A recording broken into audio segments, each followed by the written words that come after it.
Welcome, ladies and gentlemen, to the Ninja of the Woods. I'm your host, Big Jim. This is episode 3 in our Haunted Objects series. Thank you for listening, and if you're watching on YouTube, thank you so much for watching. Guys, today's story that I've got for you is not, to me, is I didn't know too well about this story. It's the first time I'd ever really actually heard of it. It's a pretty good story, but it's sad at the same time.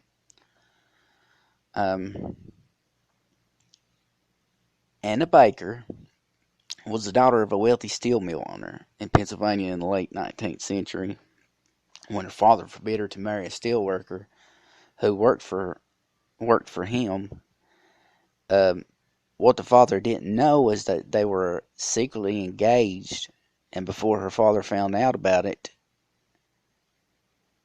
she had already bought a wedding dress and everything, and was just so obsessed about the wedding, and she just thought that this guy that she was going to marry was just, her soulmate. She was just so in love with him.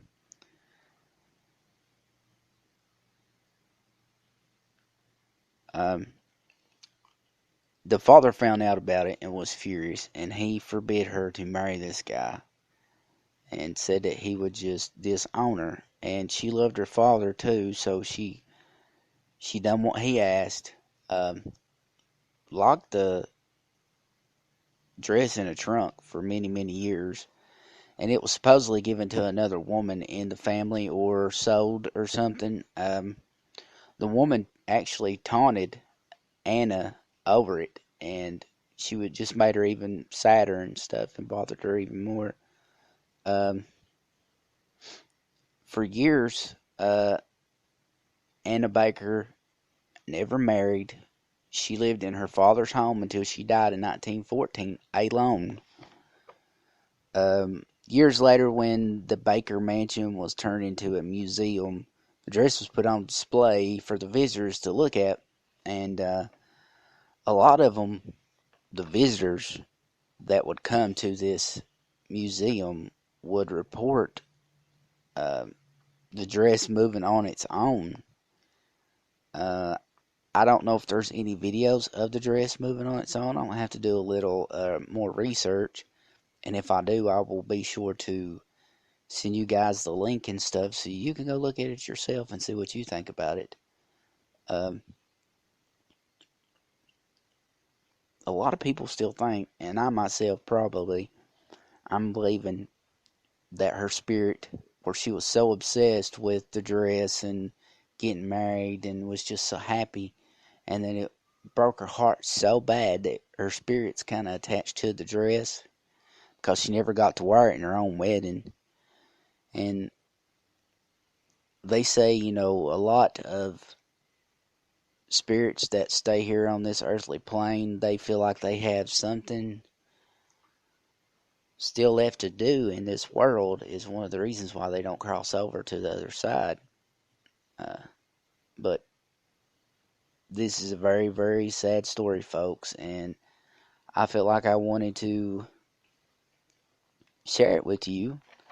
Like I said, this will probably be the last. Yeah, I'm gonna say it will be the last in the Haunted Object series. I'm going to talk about just ghosts in general for just a couple minutes. Um,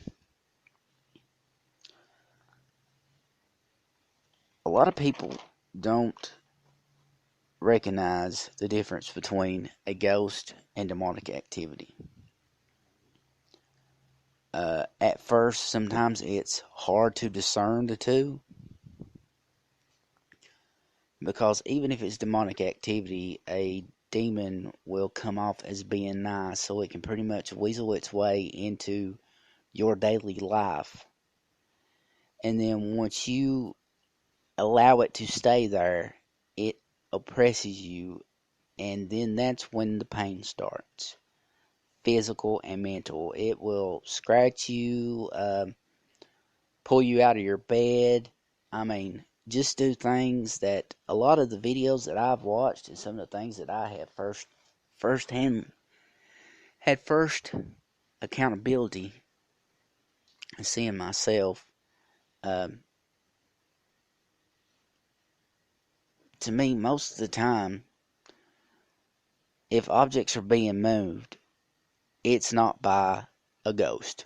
Because I have never, not once, known of a ghost. Most of the time, you can see them, they will make themselves known by making a sound, but a demon will straight up move things, open cabinets, open doors, slam cabinets, throw dishes.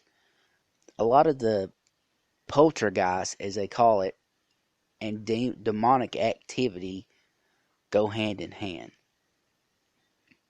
Because this is my opinion now, guys.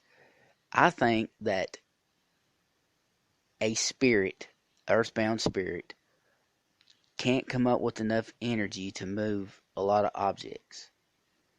Uh, they might be able to make a thumping noise, let you see themselves, walk from a room to a room or across the hallway or down the hallway and let you see them that way. But if it's demonic, 90% of the time, there's things being moved, there's scratching, I've even known of bite marks appearing on people, bruising.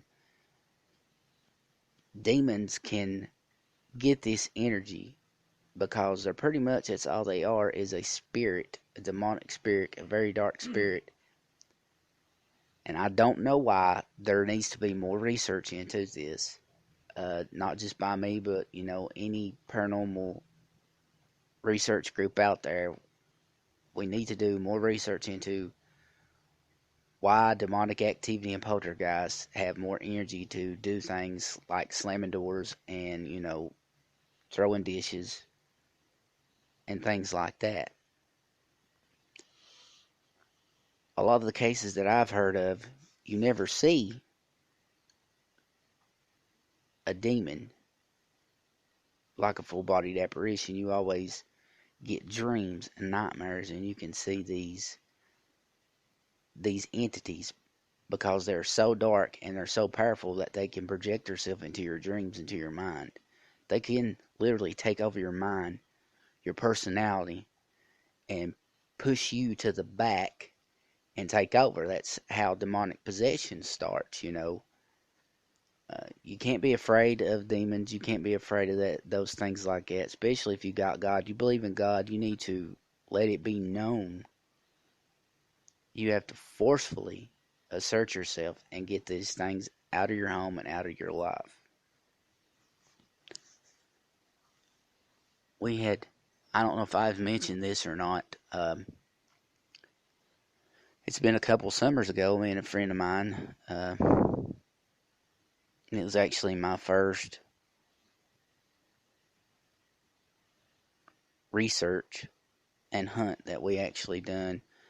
We went all the way to Glasgow, Kentucky, to a couple. They had 3 children and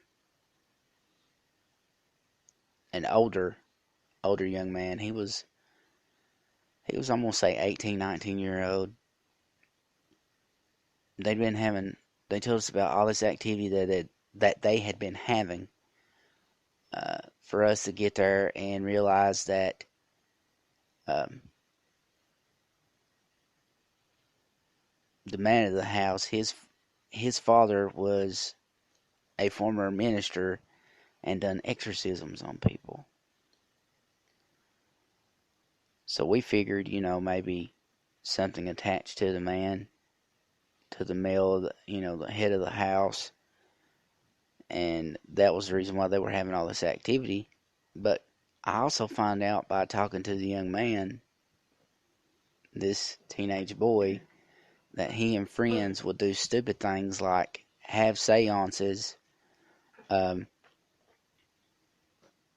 devil worship. They sacrificed a chicken or something, and a lot of the things most of the activity that was happening to him because he slept downstairs in the basement, and that's where a lot of the activity and stuff was focused at. So when we went down to do our initial investigation downstairs, while we were down there, we got an EVP of I'm going to say, sounds like a female to me, very raspy, very angry voice telling us to get out. And we have that, that's a Class A EVP. We have that